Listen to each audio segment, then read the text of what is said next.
Bismillahirrahmanirrahim. Assalamualaikum warahmatullahi wabarakatuh. Saudara-saudariku sekalian yang dimuliakan dan dicintai Allah Subhanahu wa taala. Dalam kesempatan kali ini kami berada di tengah bendungan Cirata, daerah Cianjur, Jawa Barat, Indonesia. Kesempatan kali ini kami ingin memberikan satu penjelasan tentang cara ruqyah melepas energi negatif, aura negatif yang terkunci di badan kita atau di rumah tempat tinggal kita dengan cara terapi mandi di air alam ataupun baik berupa sungai ataupun lautan. Saudara-saudaraku sekalian yang dimuliakan dan cintai Allah, sesungguhnya Allah memberikan kepada kita banyak fasilitas-fasilitas alam yang diturunkan dari langit maupun yang keluar dari bumi. Di antaranya adalah mata air.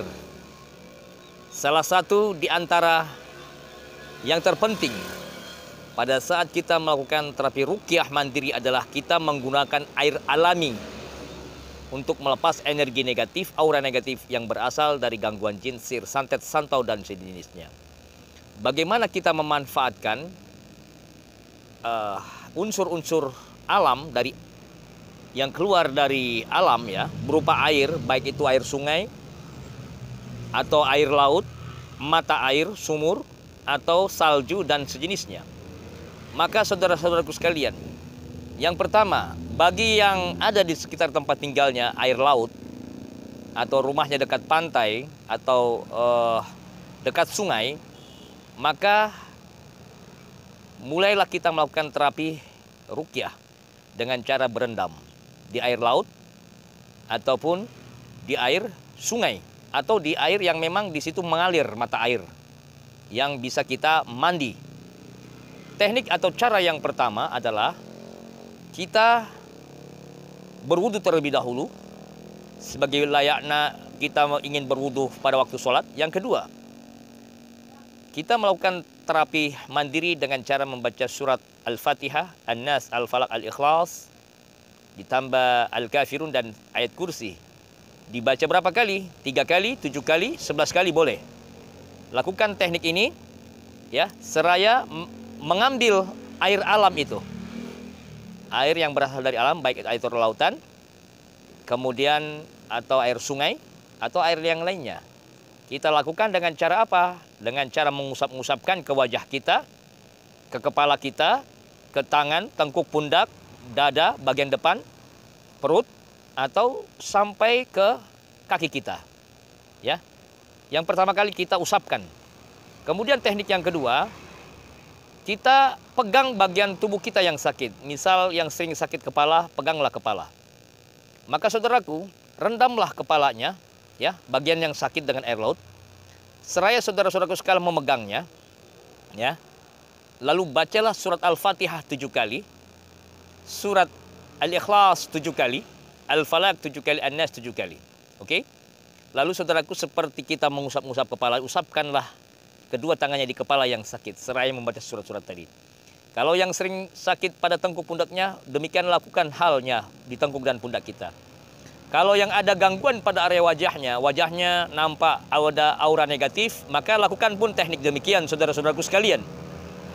Kalau ada gangguan pada perutnya, lakukan pula ya pada perutnya.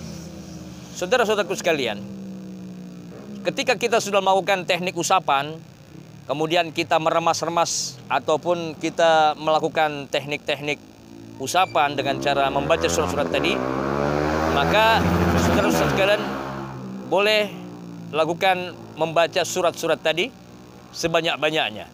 Maka fokuskan pada titik yang sakit. Misal yang sering sakit bagian perut kita, peganglah perutnya. Yang sering sakit dadanya, pegang dadanya. Yang sering sakit kepala, maka peganglah kepalanya. Oke? Seraya membaca ayat kursi, bacalah ayat kursi berapa kali? Yang hafal ayat kursi baca 7 kali. Yang hafal surat Al-Ikhlas, Al-Falaq, An-Nas, silahkan baca masing-masing 7 kali. Lalu seraya kita mencabut, lalu berdoalah kepada Allah, ya Allah, apabila di badanku ini ada energi negatif, aura negatif dari jin, sihir, santet, maka cabutlah, kembalikanlah ke dasar laut, kalau itu laut, atau dasar sungai, kalau itu sungai, Lalu berdoalah, saudaraku menariknya, lalu membuka mulutnya, lalu memuntahkan, lalu lepaskan ke laut atau ke air di mana kita berendam tadi. Oke? Kemudian yang terakhir, ketika kemudian kita sudah melepaskan, membaca surat-surat tadi, lakukanlah teknik yang terakhir. Yakni, saudaraku silakan berendam sejenak, seleher, ya. Rendamlah badannya seleher, lalu bacalah kembali surat-surat tadi, surat Al-Fatihah, An-Nas, Al-Falaq, Al-Ikhlas, ayat kursi.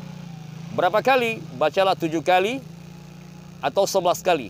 Seraya saudaraku berendam, cukup berendam sampai seleher ya. Kalau memang airnya terjangkau seleher, ya. Kemudian bacalah surat-surat tadi, ya. Bacalah sebanyak 7 kali atau 11 kali.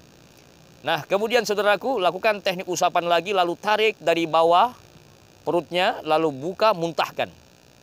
Oke. Nah, bagi saudara-saudaraku yang tak ada lautan atau yang di sekitar tempatnya tidak ada sungai atau mata air, apabila ada sumur dekat rumahnya, maka gunakanlah air sumur. Niatkanlah untuk kesembuhan, ya, air yang langsung dari alam, dari tanah. Ambillah air sumur itu, lalu usapkan ke wajahnya, ya, atau dipakai mandi. Bagi saudaraku yang ingin mandi dengan air alam, pakailah air sumur, ya. Saya sarankan air yang dari tanah. Insyaallah ta'ala, mudah-mudahan dengan wasilah kita berdoa kepada Allah Subhanahu wa taala menggunakan air sumur dengan membaca surat-surat tadi, Allah menyembuhkan segala penyakit-penyakit kita dan mengangkat dari segala energi-energi negatif. Nah, saudara-saudara sekalian yang terakhir, apabila kita sudah melakukan terapi ruqyah demikian, maka air tadi boleh, kalau itu airnya jernih berasal dari mata air, kita minum, ya. Bacalah surat Al-Fatihah, An-Nas, Al-Falaq, Al-Ikhlas, ayat kursi, masing-masing 7 kali atau 11 kali. Bacakanlah dengan konsentrasi yang tinggi, kemudian saudaraku boleh minum. Kalau tak mungkin kotor airnya, boleh ya, air sumur atau air tadi yang dari alam tadi kita masak, atau kita godok lagi agar lebih stabil, agar untuk baik ya. Nah, silahkan kita masak, lalu kemudian bacakan surat Al-Fatihah, An-Nas, Al-Falaq, Al-Ikhlas, ayat kursi. Boleh dibaca 3 kali, 7 kali, 11 kali. InsyaAllah ta'ala, mudah-mudahan Allah menyembuhkan segala penyakit-penyakit kita, mengangkat dari gangguan jin, sihir, santet, santau, tenung, teluh, guna-guna, doti-doti, pelet, dan sejenisnya. Saya doakan saudara sekalian, semoga Allah Subhanahu wa taala mengijabah dan mengabulkan segala doa-doa kita. Bagi saudaraku yang sakit, semoga Allah sembuhkan penyakitnya. Bagi yang terkena gangguan jin, sihir, santet, semoga Allah mengangkat jin, sihir, santetnya dan dikembalikan pada penghantarnya, pengirimnya. Bagi saudaraku yang sempit rezeki, semoga Allah mudahkan rezekinya. Bagi saudaraku yang dizalimi orang yang zalim, semoga Allah ya memberikan hidayah kepada orang yang zalim atau menghancurkan, membinasakannya. Mari kita sama-sama berdoa di bulan mulia ini, di bulan Zulhijjah, Allah memberikan kebaikan kepada kita semua. Terima kasih saudara-saudara sekalian. Semoga Allah memberkati kita. Assalamualaikum warahmatullahi wabarakatuh.